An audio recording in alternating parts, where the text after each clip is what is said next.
I was September 1997. Oh, Well, you wow. Oh, might have wow. Okay. you might have been before me because that might have been at Mix Magic when I was in Yeah. my previous life as a mixer. Uh-huh. And You I were would at always, Mixed yeah, and Magic? you I didn't know you were at Mixed Magic. Yeah, man, I was mhm. the Yeah, he was mixer. he was our mixer. So Yeah. Ellie and Charlie were definitely on Santa Monica Boulevard, right? Yeah. Yeah, Yeah. Yeah, yeah, and My Brett. first day, yeah, my first day was the first day at Ivar. Oh, yeah. really? Yep. Yeah, he Okay. was Ivar. Okay. Yeah. Bill But was you get Ivar. Charlotte was Santa Monica. That's right. Charlotte was, oh Mhm. yeah, Santa Monica. Yeah. But Bill was so we're just getting our timeline. Bill was Ivar. Bill was Ivar. Yeah. All right, we'll get to all that. So okay, so I just hit record because we were already in conversation. I'm like, I got to get this. So welcome to Trailer Geeks and Teaser Gods. I'm your host Corey Nathan. By the way, before I do my intro, guys, anybody have any technical questions? I'm keeping all of this, by the way. Any technical questions or anything, or you just want me to roll with it and we'll make beautiful music together. Yeah, as long as it sounds good, I'm good to go. Yeah, it sounds Charlotte good. said she's going to be here in 5 minutes. All right. So just Oh, to let she's you gonna know, miss she'll the be coming. whole thing. Yeah, Yeah. all the good We'll stuff. be Talk done by about then. No, everything in she's five got to minutes. make a big entrance, you know? All So, right. Yeah. Trailer Geeks and Teaser Gods, you know the drill. We get to speak to these brilliant and creative people who make the greatest coming attractions, movie posters, and digital campaigns of all time. This program is brought to you by the Golden Trailer Awards, who stole their logo from Trailer Park. No, I'm just kidding. they totally did. They love it. They love it. It is also brought to you by Audio Machine. And as you can already tell, today is pretty special. As many of you know, the legendary company Trailer Park officially closed its doors earlier this month. And what a long, rich legacy the company's had. We were fortunate to have a reunion of sorts with Jim Hale and Mike Southerly and Ann Muggleby and Tommy Gregotta and Tim Nett, of course. And that was from the very earliest days of Trailer Park up on the Cahuenga. Talked about the Cahuenga. Go if you haven't checked it out. Definitely, it's worth it's worth the listen. This week, we wanted to grab some of the folks from the very next chapter of Trailer Park's story when they moved to the Santa Monica building and then to Ivar. So I was saying before we hit record that this feels a little bit like when Don Henley and Glenn Fry from the Eagles got back together, because we are so fortunate to be joined by Tim Nett and Benedict Coulter, as well as Brett Winn, Ellie Speare, Charlotte Honess, and Bill Neal are on their way, and of course Charlie Austin. Hey guys, how's everybody doing? Hey, Hey. morning, Corey. Oh man, what an honor! I'm the guy that shouldn't actually be here, but I'll just I'll work behind the scenes as much as possible and let you take it away. I thought a good way to start might be to go back to when Benny came over to the company, and I just have two related questions, and then we'll see where it goes. One is Tim. Up to that point, the company had this scrappy, new kid on the block kind of feel. But bringing in Benny, one of the true rock stars of the industry at that point, had to have felt like a major shift in gears, in vibe, and that sort of thing. And then, like from your perspective, Benny, you grew up at Kaleidoscope, which was like the original company, like the New York Yankees of the industry in a way. You were this big coveted free agent at Aspect, and they were, one of the biggest companies at that point. And Bob Fabrino was offering you the sun and the moon to come over to Cimarron. How big of a risk did this feel like for you to go to this up and coming independent shop and join the team there? Tim, you want to go first? Sure.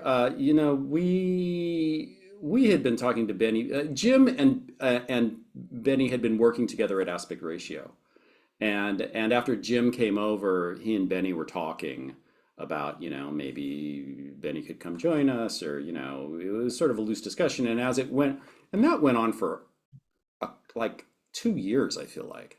Yeah, yeah, Because you still had a contract at Aspect, and yeah. so you were working out the end of your contract, and we sort of made that. In fact, this is a funny story that we always tell, is that we made that deal with you, and then like a week later, Barbara Glazer called and said, "Hey, I need a whole new home. You guys want to take us?" And we said, "Oh, we already just made a deal with somebody. We can't talk about it."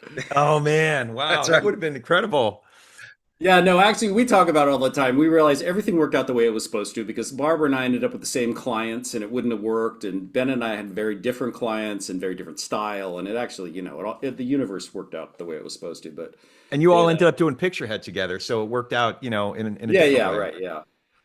So we, we were in that Ivar building, or the Cahuenga building, for about, I think, about 3 years. And then we moved over to the Santa Monica building, which felt like it was a huge upgrade. It was, probably 2 or 3 times the amount of space. And that was when Benedict came over. And yeah, I remember when Benedict came over. I remember the first days that he was there. I remember when he first drove up to the thing, and we talked about this in the last podcast.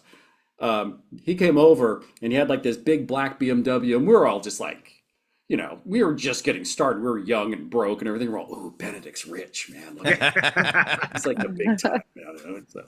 Ellie and Charlie, what was that like for you? You were there, from very early on. Were you both there before Benny got there? Yeah, I was. You want to go, Ellie? Ladies first. Oh, Charlie, ever the gentleman. Yeah, I mean, I just kind of I didn't even know what trailers were when I got hired by Trailer Park. But I was so psyched once I kind of clicked in to see what was happening there, and having Benny come did definitely feel like we just got like the lead singer to come, play in the band that was going to just change our whole trajectory. And I just remember going into Benny's office and seeing all of your artifacts from like Alien and your reel-to-reel tape, and just talking to you about all of your experiences was like such an education, And I remember you were working on Aliens, I think, when you first came. And that was my first movie premiere I ever went to. You got me like the red carpet experience right away. So yeah, I mean,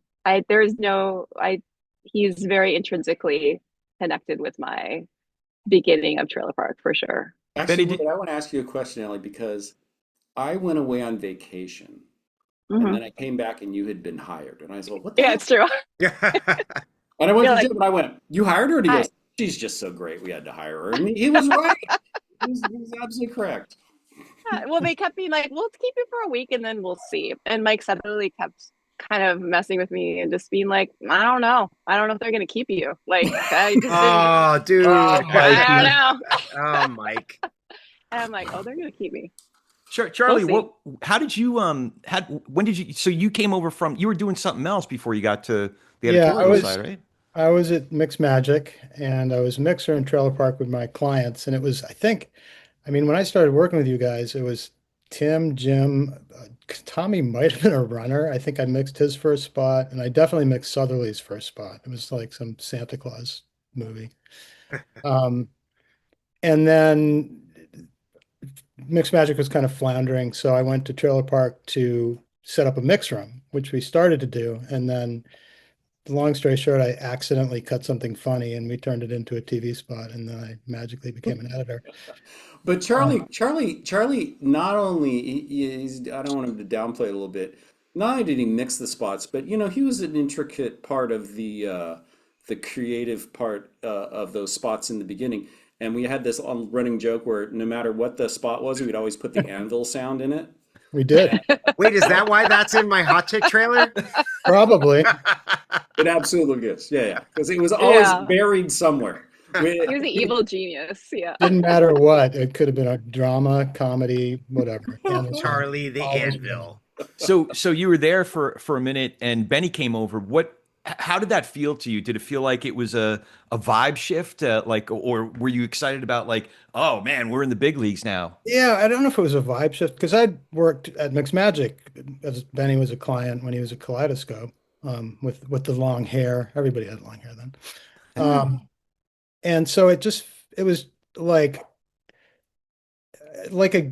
a gear shift, it's like, ooh, we're gonna get some good stuff now, and not that we didn't work on good things, but it was, Tim's probably said, it was mostly comedies, and that was our bag. And then suddenly we're like, ooh, now we're working on things with Spielberg's attached to, and it's like, so that was cool. And so Benny, getting back to your what your mindset was, I can only imagine the conversation you had with your wife, or just your trusted advisors, like the famous story about Farina offering you a house or something like that, and you're going to this little scrappy company. What was that like for you? Oh, there's Charlotte. Hey, Charlotte. Hi. I'm so sorry. What? No, you're good. You're good. You didn't miss anything. Oh, yeah, right. We're already done. No, it's you're good. Thanks. We're already recording, by the way. So I see that there's a big message in the middle saying. Yeah. So Benny, so what that had to have been? Were you ready for the risk? Yeah, listen, it was really exciting because Tim, Jim, and I had talked through the years when I was at Aspect Ratio, but I had a contract with Aspect, and I said, when my contract ends, I'll join you guys. And I remember, I think I brought some stuff on Cahuenga, on Highlander that you guys worked on. And for me, it was just, I had worked at Kaleidoscope for 17 years. I'd worked at Aspect Ratio for 3 years. And this was the opportunity to become an owner. I'd worked for other people for 20 years. And funnily enough, I don't know if Tim doesn't know this story, but, right before I was finally going to join Tim and Jim, Farina, invited me at his house and wanted me to run Cimarron and offered me the moon and the stars. And, I actually one night was kind of like, I was thinking about the money. I said, no, I'm going to Trailer Park. And, Trailer Park was just this cool, crazy company. I'm sure you've seen the picture I sent you with the three of us dressed in drag. We did that for catalog for the Key Arts. The year before, we had an ad that said, with Viagra, it said "hard at work." So it was just such a cool atmosphere. It was such a cool group. I remember vividly when our finishing girl Connie Hearn, it was her birthday, and we hired a stripper. Our client Bill Loper walked in the Quonset hut as Connie was sipping tequila off his navel. I thought, well, this is the kind of company Trailer Park. So it didn't change that much. It was just crazy. But, I had through the years, because I'd been doing this a long time, I had kind of accumulated a really good group of business and filmmakers. And I think, Tim, get me, don't, I think, I think when Tony sent us I think he sent us 3 movies. It was we're in right from the giddy up. Yeah, he did. I think I talked to Tony. I said, listen, I'm going to this company. Could I get work from you? And he said, absolutely. He sent us 3 movies. Remember Firewall? Yeah, Firewall. Right. Wasn't it with the guy who they called the Fridge? Yeah. Was that it? It was some football player. Yeah.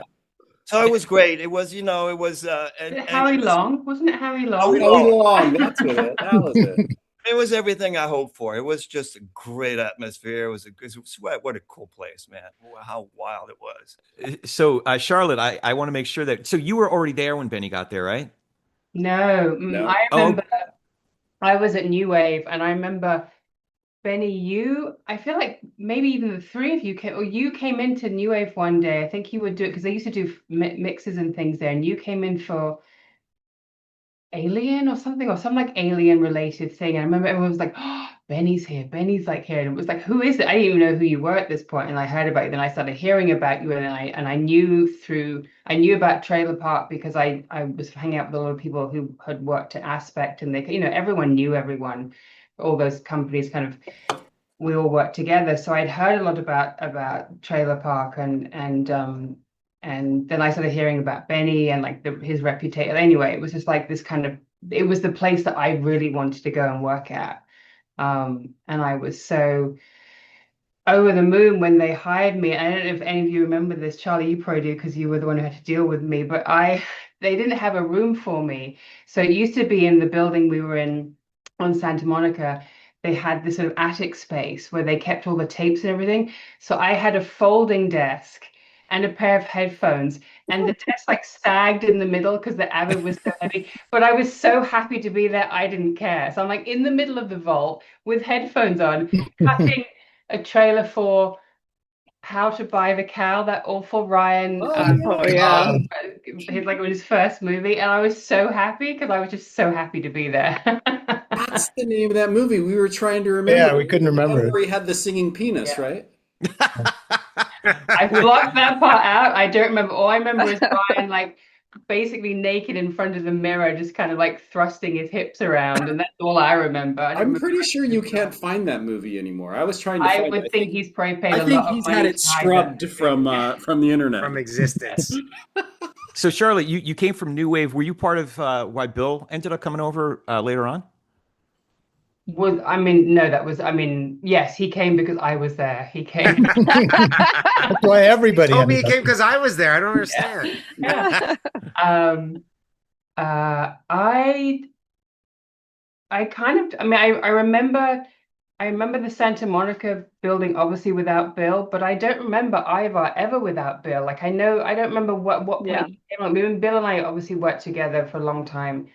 Or I was assistant and all that stuff with him when he was an editor at New Wave, but I don't remember when he came to the Ivar building. Did he come?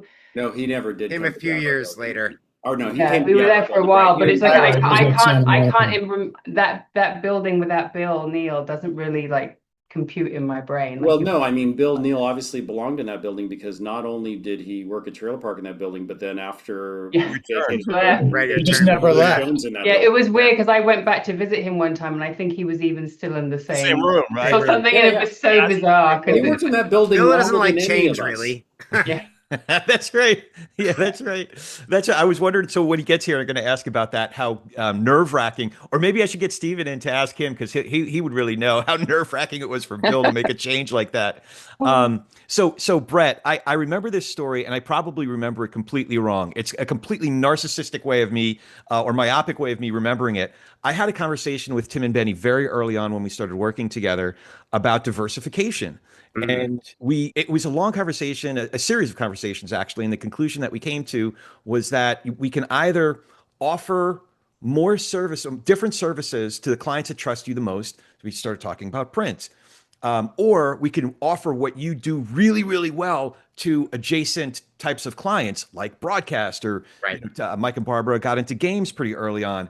And that's what led to Carrie, Ron, and Brett. Right. Am I That's right. remembering this right? No, Yeah, you're yeah, absolutely correct. 100%. Okay, so I'm not completely myopic. I just Wait, know wait, did you broker that deal? I did. I actually, you guys, there's still outstanding invoices. So can we? Net 45 years.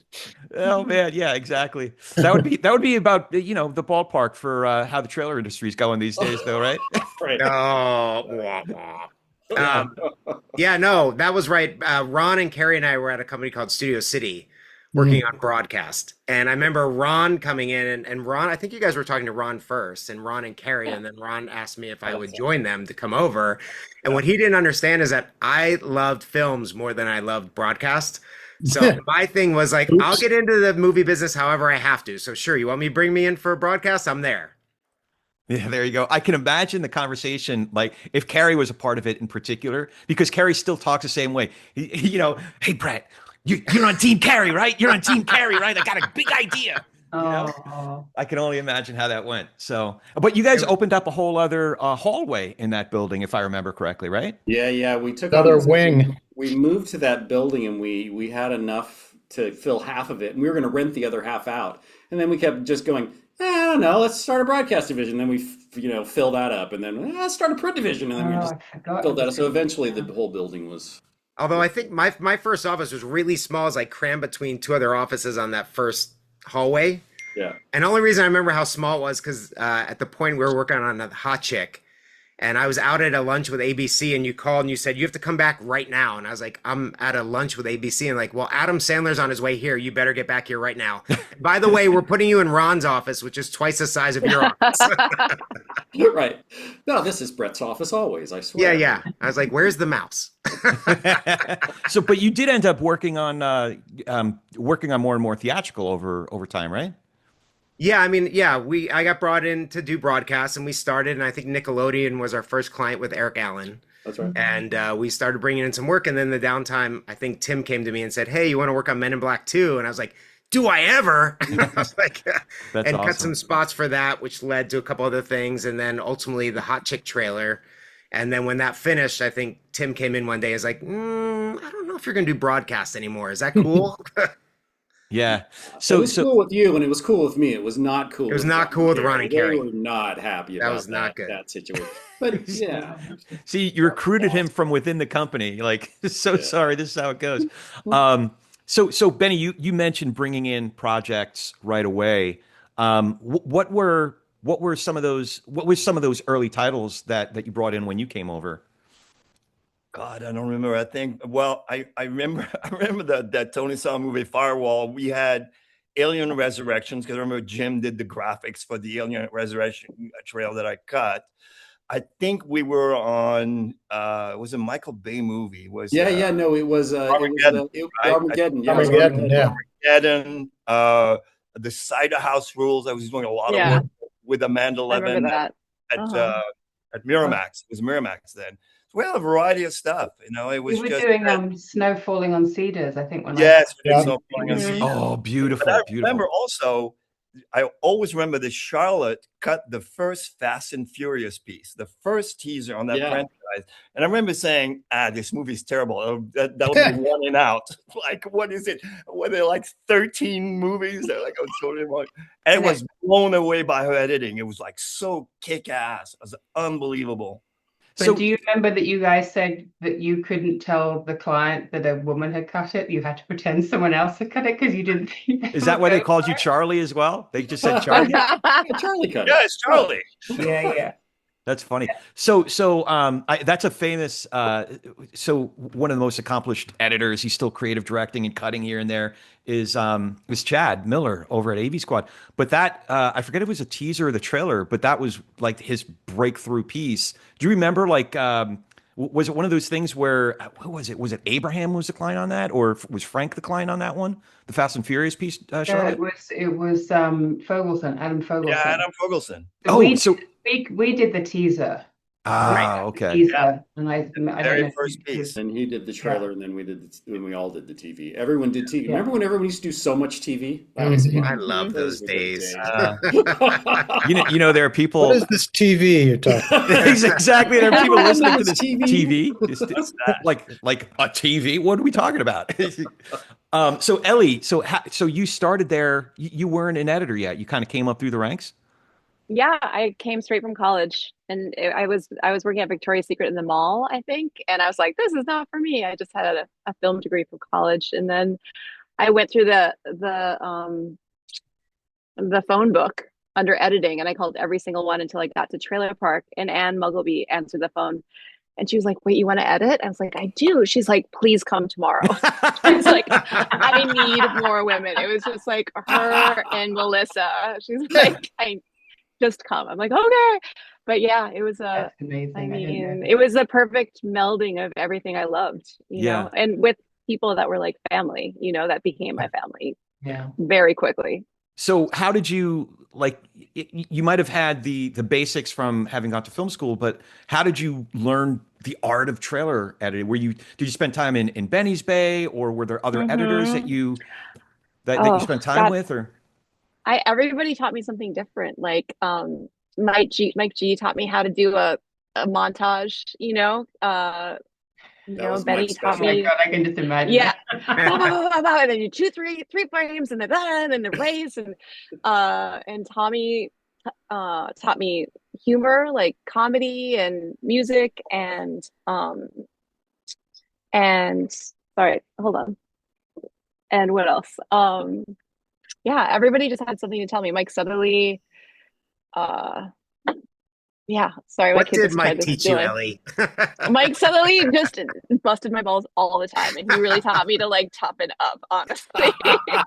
Right, Mike was more of a negative. Yeah. Oh. No, he made her was strong. like a brother. He was Negative like positivity. Right. We owe it. Oh, and I mean, Charlie Austin taught me literally how a computer works over and over and over again. Yeah. I was like, but I don't understand. How does a Macintosh work? It's like, Ellie, I can go over it one more time with you. Like there was just so many. But anyway, so it was like listening to all these like amazing mentors and Adrian and Steve and literally everyone who went on to just become like the biggest superstar. And then also Tim had like just a never ending flowing of like creative people that just wanted to make something. So there was always an opportunity to like learn how to use the Avid and make a story. And do you want to do a music video? Do you want to do a documentary? Do you want to do a short film? And so just, I don't know, it was like the perfect, I always said it was like grad school, and there was just no rules really. And they were always like, yeah, you want to cut on it? Cut on it. Let's see what you can do. So, yeah, it was great. How Ellie- long did you end up staying at Trailer Park? I think 20 years. 20 years. Wow. Mm-hmm. So we could Yeah. have you back for chapter 3 and chapter 4. I know where all the bodies are buried. Yeah. That's I amazing. mean, until probably the last chapter. After that, there's too many bodies. But yeah, I know a Yeah. lot. I was there Um, for a lot. I was very lucky. so Ellie and Charlie, if my timeline is correct, you got there when Trailer Park was still an Avid shop, or how soon did Final Cut come into the picture? Well, Not Yeah, soon. Charlie would know You was the all one of who Yeah. this. got the Final Cut Pro, didn't you, Charlie? yeah, everybody was on Avid, and it was time to start replacing them, and they were like $9,000 each back then, which was about a Oh bazillion. no, they were way more than Oh, that. No, a lot more maybe than I'm that. thinking of the drives. Yeah, Right. Car They were mag. Yeah. they were like 50,000 each. Yeah. And so And that I was was, like, quarter of the prices they used to be. yeah. So I had been, because I'm a nerd, and I got the copy of Final Cut version 1, and I was like, I think this could work. So I brought it in and set it up next to the Avid and was just kind of mirroring things, and got to a point where I was like, hey, check this out. Once we could get things in and out of it, which came a little later, it's like, this is how much was it? It was maybe Final Cut was $9,000, and Avid It was wasn't very expensive, and then you could just run it on a regular computer. But didn't Digital, didn't it's they ask crazy us, hardware. Charlie, to become a beta testing for them? Yeah, we did. I mean, we started switching over to it, and then I beta tested it for years as we were doing it. It's like, we need this feature and this feature, and we Well, were no, I remember really, we had the engineers come down. That was your connection. Like you Yeah. sent yeah. Apple engineers to No, come they save the day with did an you. article about us, I mean, to this day, it's like we were the first. People had used it before, but not in this business. And we switched, and everybody hated it. They're like, Final Cut. It's not Avid. Mhm. So much. But it's like, do you want to work here? Or it's like, okay, I'll learn it. And, I think over time, everybody else was like, well, why are we paying all this money for Avid? Brett, Now, Charlie, where do you work now? I work at a company called Apple. It paid off all these years later. Who knew? Yes, dude. oh, that's funny. He So- was an inside agent. Yeah. Hey, I remember this one thing, Tim. I don't know if you remember, there was this homeless guy. I don't know how he got into the parking lot, but he got in, and he brought you like a couple of tools, and you bought them from him, and he would come back with more stuff. I said, Tim, you got to stop buying stuff. He's stealing it from somewhere down the street. Yeah, funny. it was camera equipment. I remember. At first, I was like, "Oh, that's awesome," and then when he came back the next time, I was like, "Wait a minute." Oh. How much for Buy this red anything on Santa camera? Monica. Then he would just ring the bell, here. So Brett, so Studio City, when you guys came over, they were an Avid shop, That right? was all Avid. Yeah. How big Yeah. of a deal was it for you to learn Final Cut?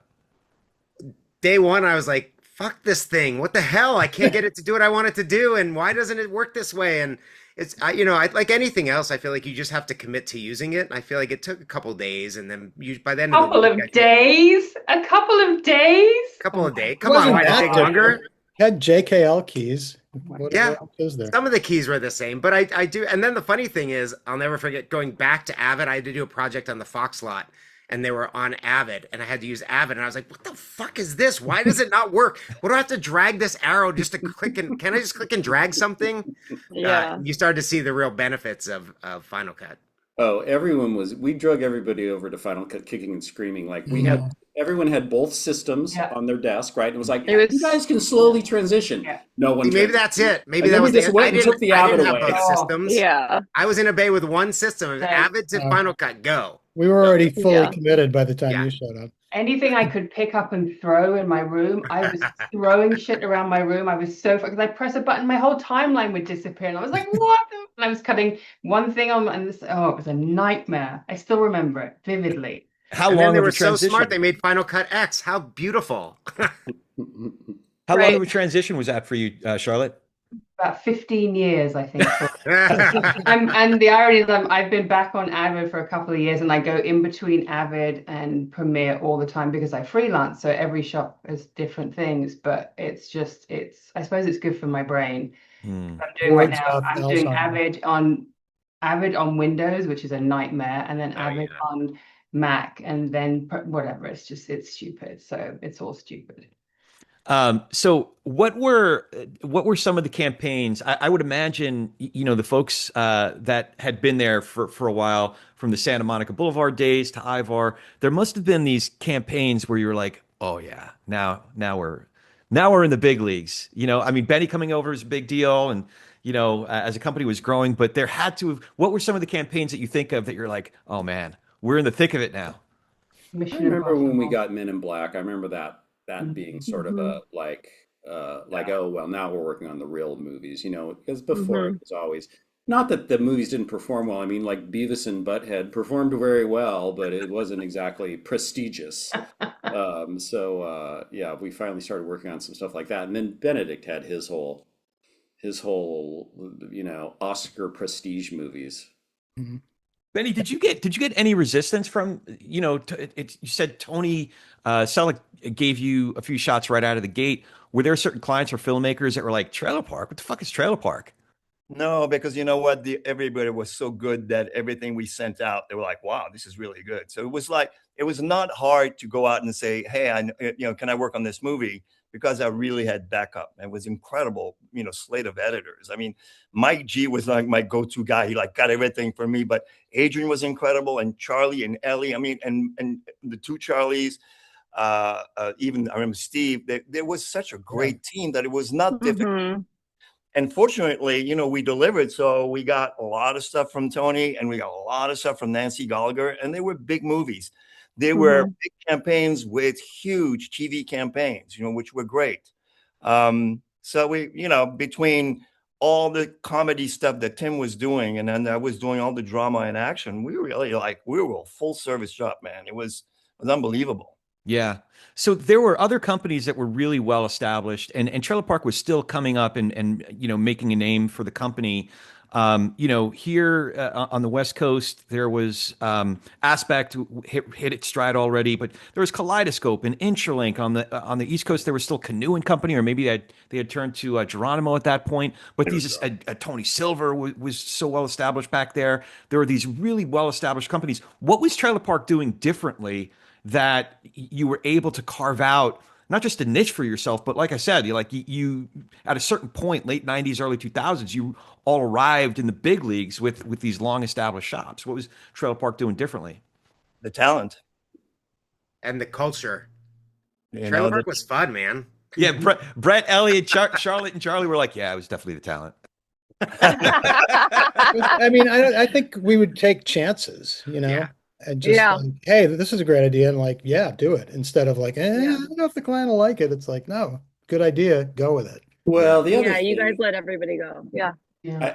I don't know that anyone's going to be happy that I take credit for this innovation, but we also just sent a lot of stuff. They'd say do three, we'd send six. And Yep. the reason we I did remember was that. because Yeah. we would do the three that they asked for, and then we do three more that we just like thought were cool.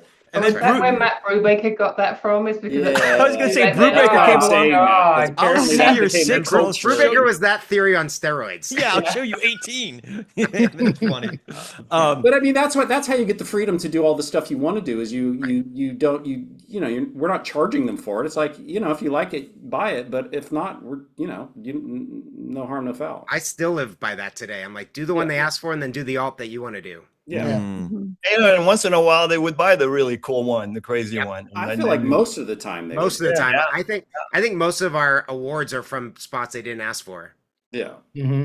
Was that because the technology was that much less expensive that you were able to afford, or it gave you more ability to produce that much more? Like, how were you able to manage that without losing your tail on it? That's an excellent question. He's like, I mean, you're assuming we creatively- didn't lose our ass on it. Yeah, no, Creatively, I'm everyone sure was they on were. fire to just do stuff. Yeah, I'm That's- sure they were more. I mean, I'm sure the other companies were more profitable than we were, but we were just working harder. That was really it. That was the innovation. We just worked harder. We just tried new Lots things. of late nights, but Yeah. nobody really cared. It was like, Yeah. Well, Tim was like, "Hey, there's a great game of Halo tonight. If you want to I stay was late, but you playing got to video have an games, extra so I was spot." there for the night. Well, in all seriousness, so you had to have cultivated something. We talked last time, from the early days of the company, that it felt like, it always felt like friends that were hanging out together and doing this great work together. Was it something that you were consciously cultivating? This would be, Tim and Benny, to make it so that folks really wanted to stay there to OT and, go the extra mile for every project. Was it something that you were able to cultivate, or was it just the people that you attracted that were self-motivated? Like, how did you make all that happen? Well, people wanted to be part of the company, so they joined us. And there was a guy, basically we created a culture that made people want to stay, because there was a guy called Corey Nathan who was trying to maybe get some editors out. The headhunter, I heard. And Tim and I called him to the building. He thought we were going to beat him up. And so exactly, it's true. We said we put him on the team. Yeah. Listen, you want to be part of this team, and we're going to create a great environment so that you want to stay. That was pretty much it. Wasn't it, Tim? Yeah, I mean, we just tried to make it. I mean, really, we were concentrated on doing good work, and I find that people want to do good work. Everyone moved to Hollywood to do great work. They all wanted to do something great, and I think that they all just loved being part of that. And it really created I don't even know, like it wasn't even a competition, but you knew the person in the bay next to you was doing something awesome, and you'd go over there and look at that and get inspired. Mm-hmm. And everyone raised each other's level to a point where we were cranking out great stuff. It was fun. I think we had good clients too. I mean, Yeah, we did. it's like, I remember, Jack Teraputo bought me a TiVo because I was working so much. Like, I didn't go home for like a week, because after Tommy left, I took over all the Sandler stuff. And I didn't care. It was like fun, They were the best. Yeah. I love them.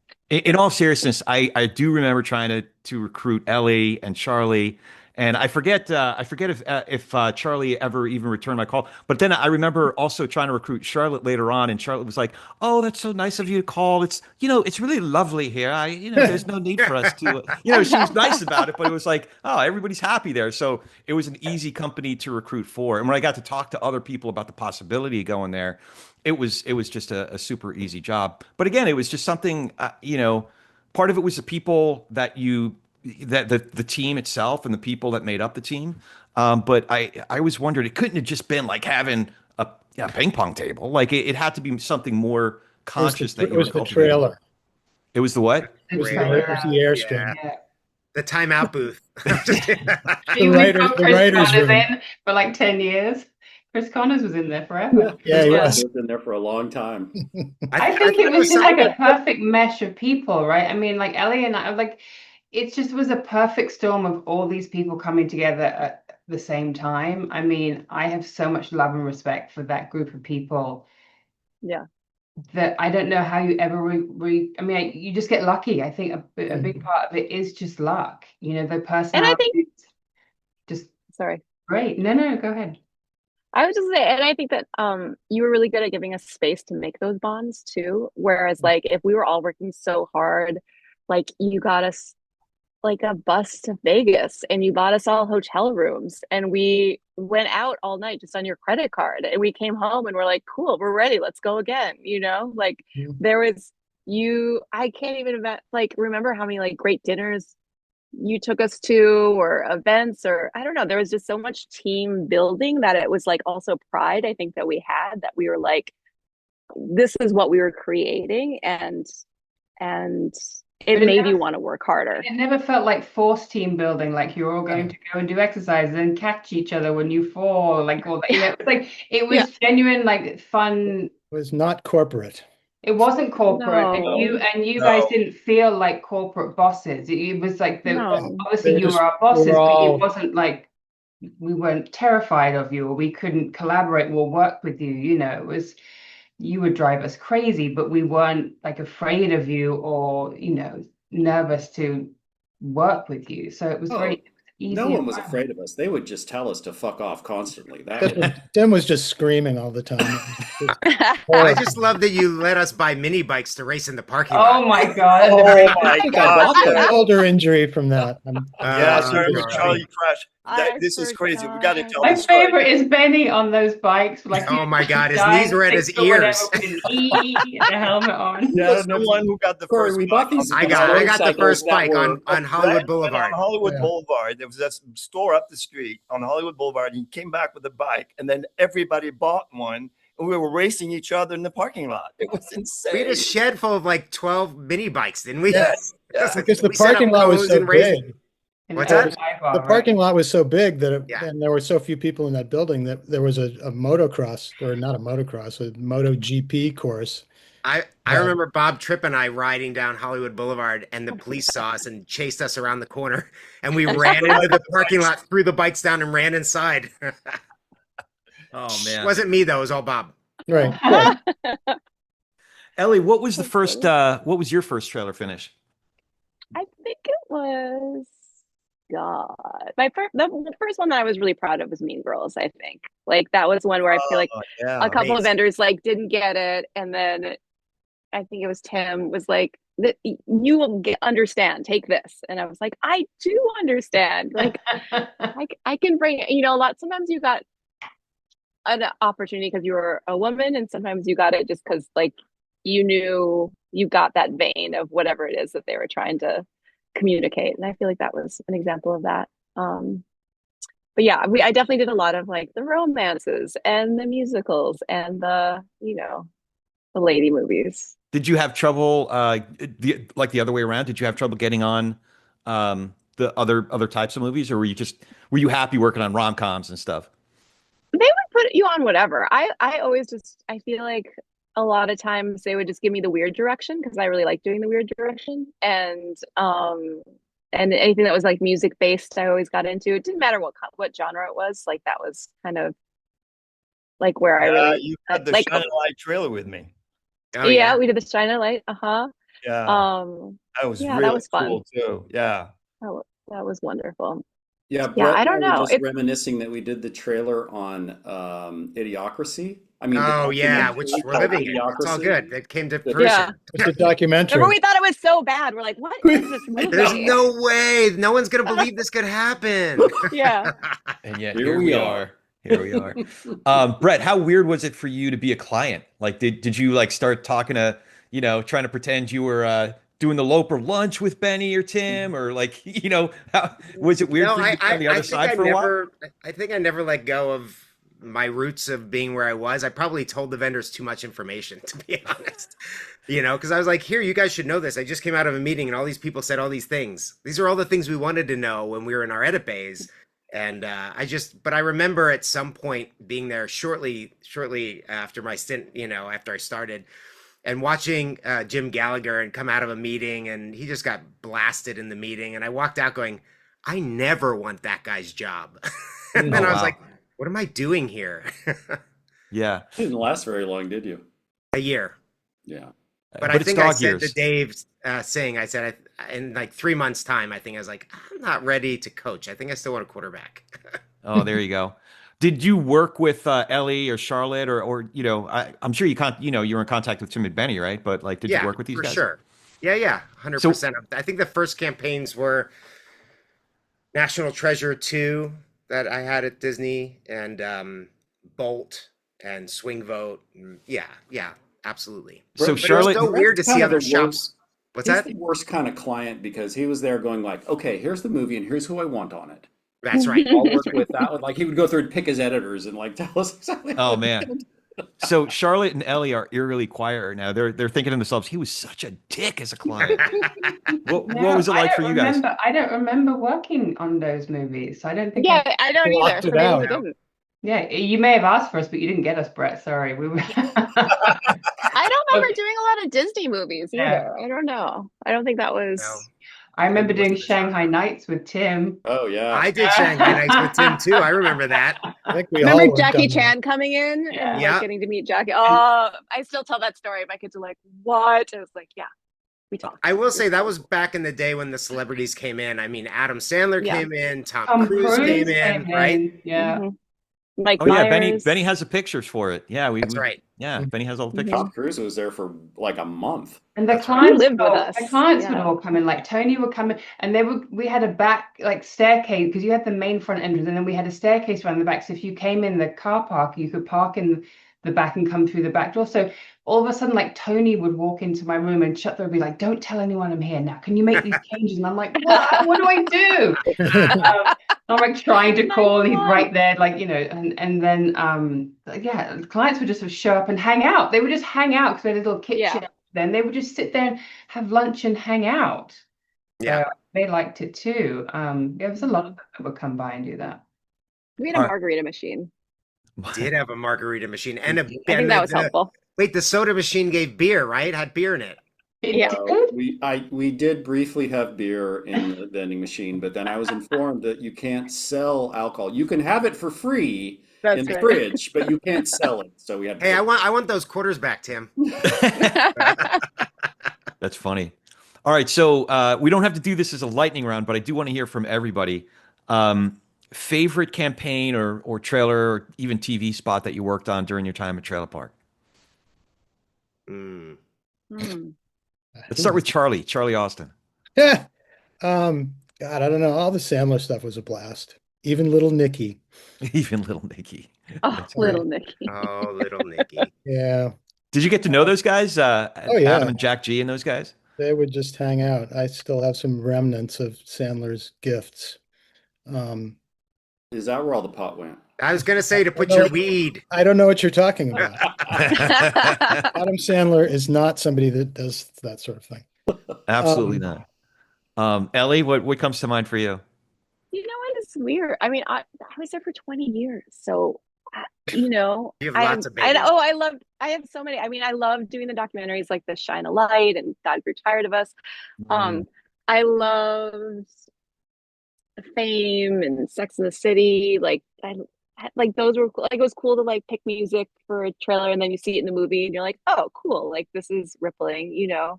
And it was really cool to see like the iteration. This is such a long answer. I'm so sorry, but like working on Moulin Rouge and just seeing every cut come in that was totally different and just really understanding. I don't know, just being able to work on that movie was really special. That's what comes to the top of my mind. I don't know. I didn't do the trailer, but just working on it was amazing. That's great. It must have been great for you guys, Tim and Benny, to watch Ellie, from her time as a baby in the industry to like really coming into her own as like one of the kick-ass top tier, contributors. So what was that like for you guys? I mean, we Ellie has always been beloved with us, and it didn't surprise me that they just wanted her to stay around forever. I think you stayed there until you finally were just like, enough, I'm out. I was just like, I have kids and I want to hang out with them. Bye. Peace out. Mic drop. Right. Thanks for the memories. Charlotte, what comes to mind for you? What some of your favorite campaigns? There's a lot. I mean, I was so grateful not grateful. Yeah, I was grateful. I really wanted to cut action, and Benny gave me that chance. Like no one else would do it. Everyone's like, "You're a girl, you can't cut action." And Benny completely was absolutely, you can do it, and taught me so much. But Benny taught me so much about pacing and mood and tone. And he was always like, "Just slow this thing down and do this." Like it was really mentored me. So for me, a lot of the action things that I got to work on there were huge for me. And Fast and Furious was obviously kind of a big, I think it was my big breakthrough there, and also meant so much to me because my father cut the film. So it was such an incredible, connection for me for that. But that was one of my favorites. Moulin Rouge, I remember sitting in, and Benny's like, "I have this film, can you watch it and cut a spot?" And I just sat there completely enraptured by this film.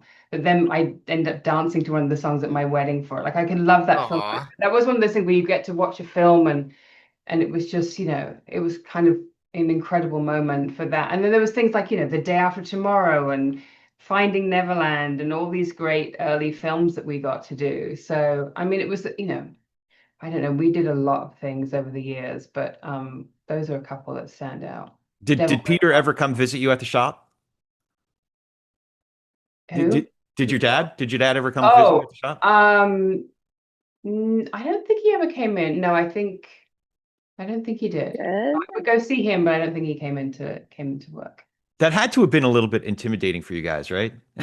Like Tim, Benny, like you're this like legendary editor, you have to be on your game kind of a thing. because Very of my supportive, father. as I recall. Yeah, he was really just very lovely about the whole thing, and he couldn't have been more happy that Charlotte was working on his movie. That was really a cool thing. Yeah. Brett, what were some of your highlights? I just have to say before that, pulling into Trailer Park in the beginning and seeing that Charlie had cut Fast and Furious and drove a Trans Am, I was like, oh my God, she's like the perfect woman. That's Oh, great. I miss my He's Trans Am perfect. so much. Yeah, that blue Yeah, Trans Am was awesome. yeah. It's funny. I kicked and screamed about becoming the animation guy, and then there was a point in time where I was cutting the Simpsons movie trailer by day and the Ratatouille trailer by night at the same time, and it was just such a Mm. wild thing that I look back on, and I'm so proud of both of those pieces. I don't know how I slept, but it was pretty awesome. And they're And two then such different pieces too. Like yeah, animation, but still, like they're so different. yeah, yeah. It was kind of wild, but yeah, those and then the hot chick. I mean, it's always I feel like your first big trailer that you get to see in a theater is like, holy shit, and listening to people laugh, and they're like, oh my God, the testing's through the roof. No one's gonna see it, but the testing's through the roof. That's awesome. Um, I mean, it's a little different to ask this of you guys, Tim and Benny, but did you have any favorites? I was actually just thinking about this when I was going to come in today, and when we got into the Ivar building, it's just a blur for me. Like Mm, it was just the company just grew so fast, and there was so Yeah. much going on, and there's so much work. And although I do remember Borat, Oh yeah. Borat Yes, was real yes. fun. Very Yeah. nice. Yeah. Before I people knew remember anything about Cars. it, you're like, what the hell is this? Actually, Yeah. Cars was a fun one because I remember they wanted. Did I tell the story last time? They wanted a spot for little kids, and my daughter was like 2 or 3, and I was playing some Black Eyed Peas song in the car, and she loved it. She kept making me play it over and over. And I went in and I went, oh well, let's cut to this song, and that ended up being the song for the whole campaign. So to Pump this it. day, Pump it. she goes like, I picked the song That's for right. that. that's funny. What about you, Benny? What comes to mind? Well, just like Tim, there were so many movies. I mean, of course, the Mission Impossible little epic with Tom Cruise was kind of fun because he was in the office every other day and these crazy stories. Uh, um, War of the Worlds, because I remember there was this guy. I Mm. don't know if you remember Tim. There was this guy, this music guy that I had, and you introduced me to the Beatles, and I kept working with him. And we were cutting. He came and brought the Coldplay album for me Mhm. to listen to before, like months before it was out. And then Nick and I cut a War of the Worlds trailer to a Coldplay song. And then the guy called me. They were at Capitol Records. Says, "Hey, we're on our way." And he walked in with Coldplay, and we're Wow. sitting there in Nick's Bay watching the trailer as Chris Martin is humming next to me. I go, "This is fucking insane. This is insanity." There were many campaigns, um, great memories.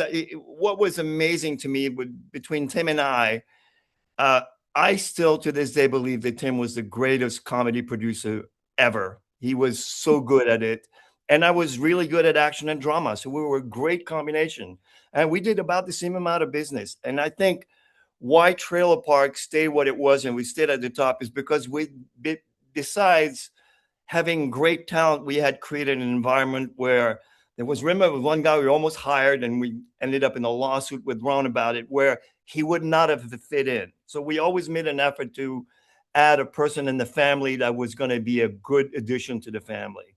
And that's why I think why people wanted to stay. Oh, Yeah, I remember that instance quite well. Quite well. There's a signature and a FedEx from another country, and I won't go into too much more detail. But yeah, that no, was quite we, an we adventure. we talked about this. We had a no brilliant jerks policy. Yeah. Like it didn't matter how brilliant they were. If they were not a good person that was going to fit in, they weren't welcome. That guy was a disaster. He was cutting on for Josh Goldstein on Angels and Demons or something, and he lasted 2 weeks. And we're like, "What are we going to do?" We had somebody else. One of the guys or one of the girls jumped in on the campaign. You remember, Tim? I don't. I Ah, tend to block the bad things out. That rings a bell. So I have another a similar question. I often ask this question of folks that try to envision what's coming down the road.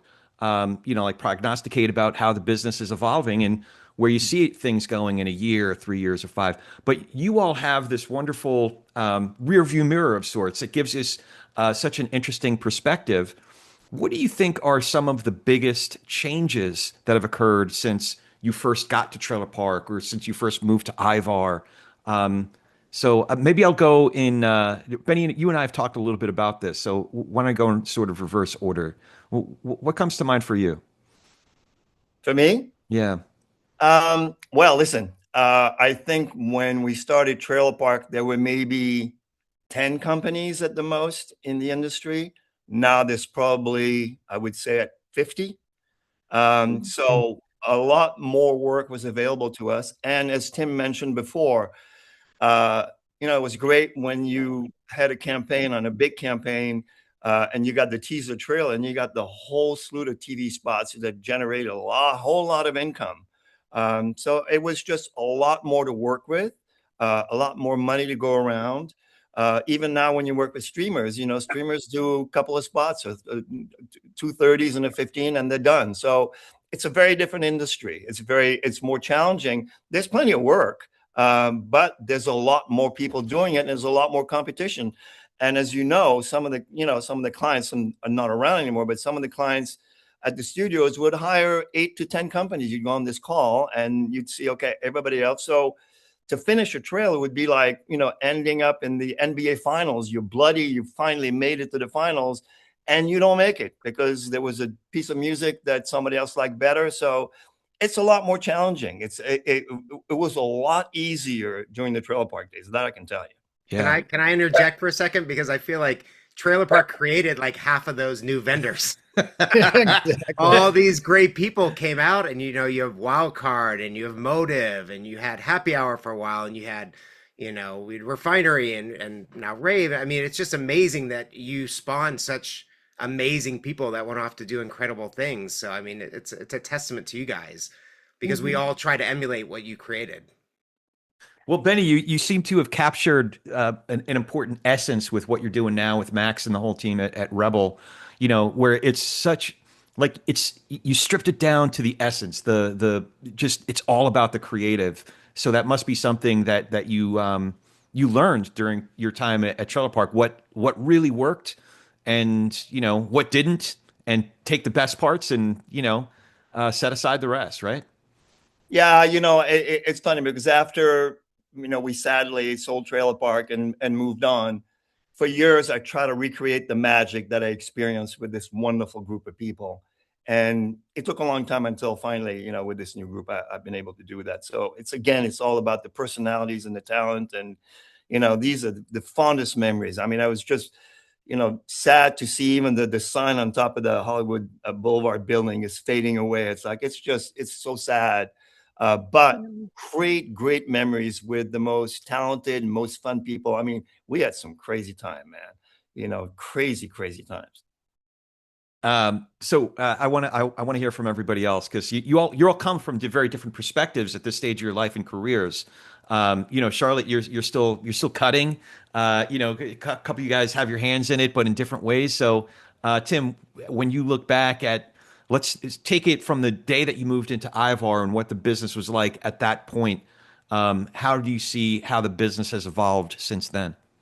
Well, the creative was the most important thing in those days. Like you had a campaign and the movie opened or not based on doing great creative. I mean, obviously better movies perform better anyway, but you really had to open that movie and that determined all the income for the whole thing.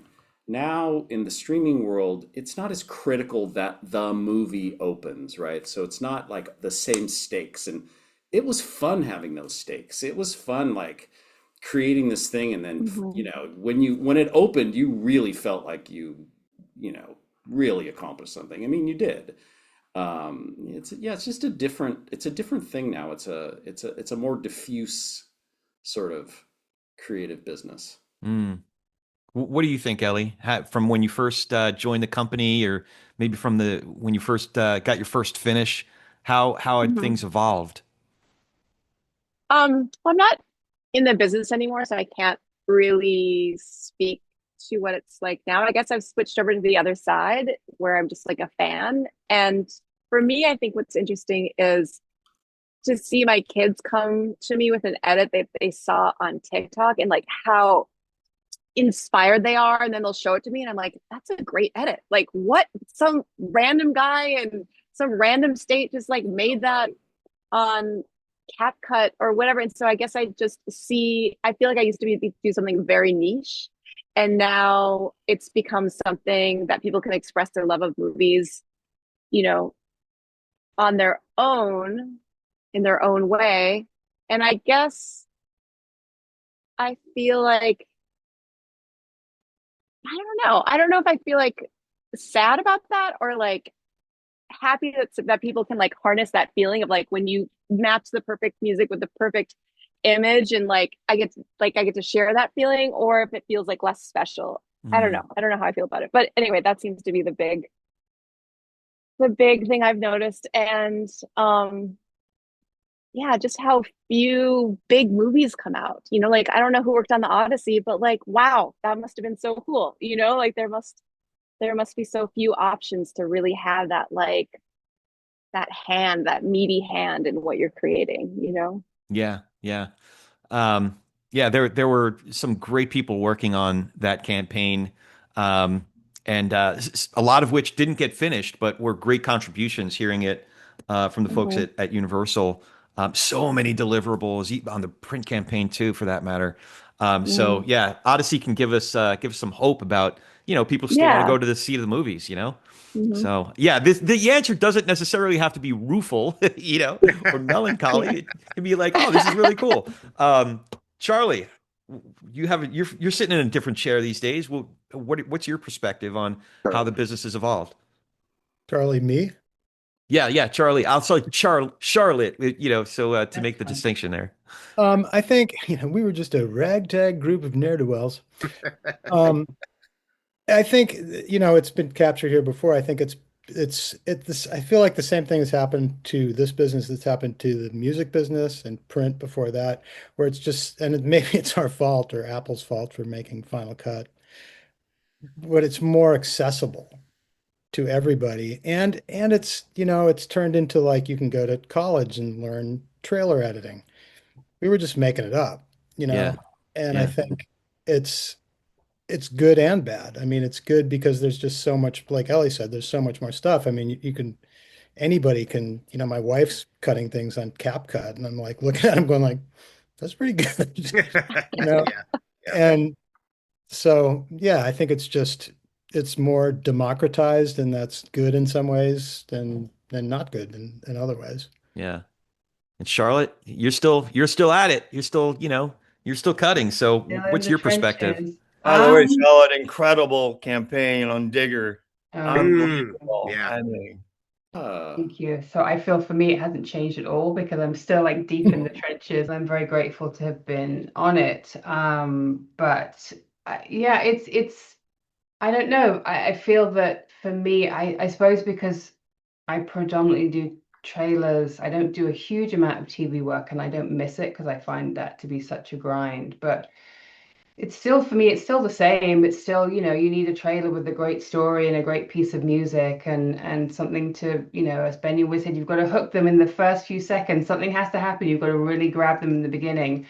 So I don't know for me personally that it's changed much in that regard. That yes, there's definitely a lot less TV, but there's this whole digital world now, right? There's this whole, people always want these digital campaigns, and I just look at what the kids do today in these digital spots, and I am just like, it would take me days, weeks to do these things that some of them just put together and like they're like, oh, I need at least half a day. And I'm like, oh my God, half a day. And I would still be like moving boxes around, and they're just like coming up with these incredible things. And there was an speak going back to the Odyssey, there was an incredible spot on Odyssey where there were all these panels and like Matt Damon's character is kind of like moving through the panels with different images behind them. I'm like, how do you, so that's a whole world that I think obviously has evolved and is incredibly creative, and these little sort of 6-second bites of things is a whole new way to sell a movie. And I think, for better or worse, our kids especially are used to sort of watching things on YouTube. So they're just constantly scrolling through things. So they don't really watch something that's more than 5 or 6 seconds long. So you need this constant stream of different bits of the movie to kind of drag people in, or entice people in. But there still seems to be this, huge desire for a 2.5 minute trailer, which Yep. is what I still love to do. So I'm grateful that that still exists. I dread the day when people somehow can't sit through 2.5 minutes. Then we're really screwed. But for now, they still seem to be enamored by that. So I'm happy about that. So that brings up an interesting question. I didn't realize I'd be asking this, and then we'll start to wind it down. Um, my one of my kids has been really diligent about learning a certain kind of music. He's a regular musician, but then he started learning EDM, and in a particular form of EDM called dubstep. And in our industry, there are these brilliant music supervisors, like Angelo over at AV Squad and Todrick, a number of just brilliant contributors in the music space. But for the life of me, I can't get my kid like even remotely interested in calling some of these guys and like just even talking with them, let alone exploring the possibility of getting a job. Are there any legacies? Are there any second generation Coulters or Netts, or any of your kids interested in the possibility of this crazy industry? Hmm. Well, I'll tell you something.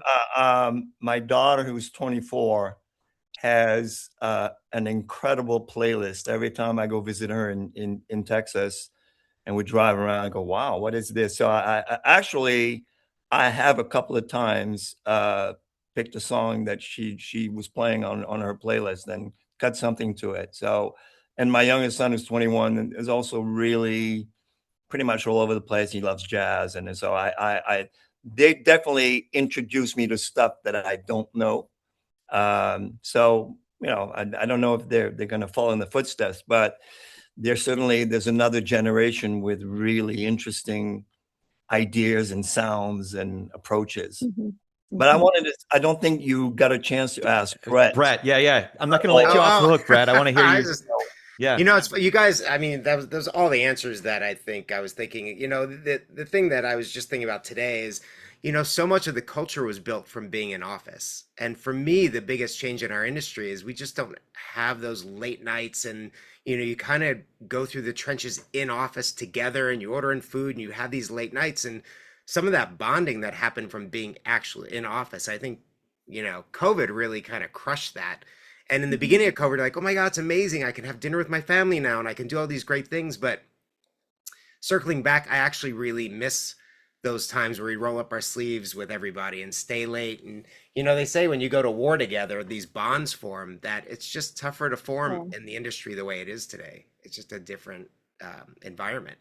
And I never thought I'd say I missed that, because those are the hardest times ever. But I do. I think there's something magical that happens when you just spend that much time together. Well, I would imagine, I mean, because Benny had, 15, 20 years in the industry by the time he got to Trailer Park. So for any of you that were coming up, as well as your partner, Tim, just randomly walking past a guy like Benny's Bay and hearing, a moment being worked out, those arbitrary, you can't even predict it or plan it or schedule it, just like bumping into somebody in the hall and having that inspired creative conversation, or just observing someone's habits, someone's work ethic. So I would imagine that's a huge part of it as well. So that's good stuff. I know, I mean, we seem to have covered a lot of ground, but at the same time, I feel like we could sit here for another 3 hours. I want to leave this as a very open question that anybody can answer. Is there anything important or magnificent or inspiring or something that we haven't covered that you'd like to add before we say so long? Define that. I have some of the fondest memories of Trailer Park are really about Tim and Benny, and kind of the lengths that they would go to for the people that work for them and work so hard. And I remember my wife was doing a short film and it was playing in Cannes. And so Pam and I went to Cannes, and I remember talking to Benny. He's like, Oh, where are you staying? Where are you going to be? Okay, you got to check out this one restaurant. It's on the bluffs. And I remember me saying to Pam, well, Benny suggested this, we have to go. And so we went there, and all of a sudden they put us at this table, like all the way, like right at the ocean. And then a bottle of champagne came over, and then shrimp came over, and all this stuff came over. And I'm leaning over to Pam, go, I don't know how we're going to pay for this. And then all this stuff happened. And then I went to give the guy my credit card, and he goes, oh no, Benny got it for you. Don't worry about it. And I'll never forget that feeling of like, wow, I feel really important and really valued as a member of the team. And that's something really special that there's no price tag you could put on. So thank you. Yeah. That's terrific. Well, I so appreciate all of you taking some time to remember really important years of Trailer Park. It was a company that had such an impact on so many people in the industry and outside of the industry. You know, I hear from folks all over the world that talk about this industry and know about Trailer Park. You know, they're not even in the industry, so it had such an impact. Obviously, Tim and Benny and the founding partners, Jim and Tommy and Ann and Southerly and everybody that was a part of it. But this is such a treat. And the only thing that would be better if, to your point, Brett, if this is actually in person, we can hang out and have some whiskey. Where's your whiskey there, Corey? I was going to ask, is tequila or not tequila? There you That's go. the night that it is. Yeah, we actually, last time we were hanging out doing this thing, better judgment. I figured I should be, on my game. Don't drink and podcast. Don't drink and talk. That's what they say. Don't drink and talk. Yeah. One or the other. Yeah, exactly. Well, this is really fantastic. I'm so grateful for each of you. Ellie, Thank Charlotte, you. Charlie, Benny, Tim, Good to see everybody. Brett. Yeah. Yeah, thank you Everybody, for yes. creating Thanks for this bringing this space. group Yeah, together. This is pretty awesome to see everybody. You Yeah. bet. You bet. Like, A real bringing gift back to, so many memories. Yeah, it's amazing. a real gift to the industry. And thank you all for listening. As always, please rate us, review us, do all the things. I'm not going to go into that stuff, but I do want to make sure that we thank the Golden Trailer Awards and Audio Machine for helping us put these types of conversations together. And we'll be sure to put some links in the show notes, and maybe I'm gonna ping you guys to maybe send me some links to some of the old trailers that you did. But thanks again for joining us. Now go do some inspired work.